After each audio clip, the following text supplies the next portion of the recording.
if you look at the energy transition from a trade perspective, I think it's very clear that in today's system, we're highly dependent on imports of fossil fuels. And in a future decarbonized energy system, we will obviously import less fossil fuels. So what I often hear is that there's a risk that we're trading one dependency, say on Russian gas, for another, like Chinese solar panels. But I think this is misguided thinking because the nature of these dependencies are completely different.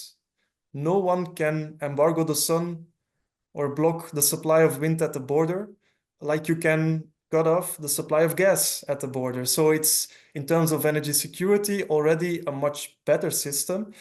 And there are some risks, but they are not as relevant to our energy security. If you look at, for instance, our dependence on Chinese clean tech, China dominates global solar PV panel manufacturing.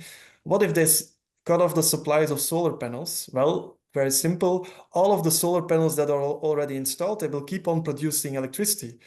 If we choose to import hydrogen at a large scale from, let's say, North Africa, which has a lot more renewable potential than Europe, our dependency will be completely different because hydrogen is not an extracted commodity, it's a manufactured product. You can make it anywhere in the world as long as you have electricity and water. So we will probably have a mix of hydrogen production inside Europe and some imported flows. So again, there, I think we're in a much better situation, energy security-wise.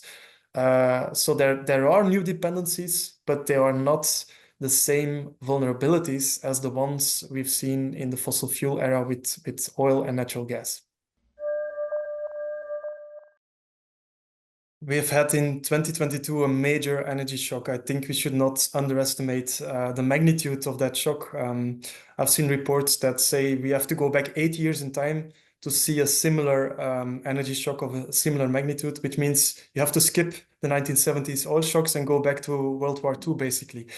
In terms of gas supplies, obviously, Russia cut off one gas pipeline route after the other.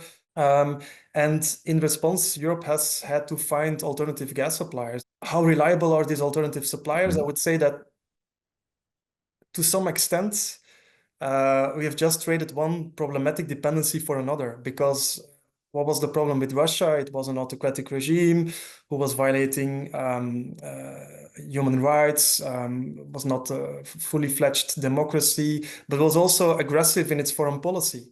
If you look at, for instance, Azerbaijan, in 2022, at the height of the energy crisis, Commission President von der Leyen made a deal with Azerbaijan to increase gas exports.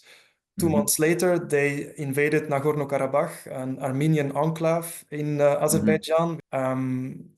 We have sort of traded one dependency that is problematic for another. The physical attacks that we've seen on our energy import infrastructure show that Europe was not ready for this. Because if you look at Europe's response to, let's say, a Chinese ship dragging its anchor and damaging an underwater electricity cable, there was no response. So there was first of all no deterrence, there was no attribution, and there was no retaliation. So I think that those are the three elements, components that should form Europe's response and should also increase our security of our critical energy infrastructure. This is something that needs to be coordinated at the European level, if only because this energy infrastructure that crosses offshore territories and seas and like the North Sea, the Baltic Sea, you need to have the capability to respond, and you need to know your foreign adversaries. You need them to know that you have that capability. And for the moment, Europe does not have that capability.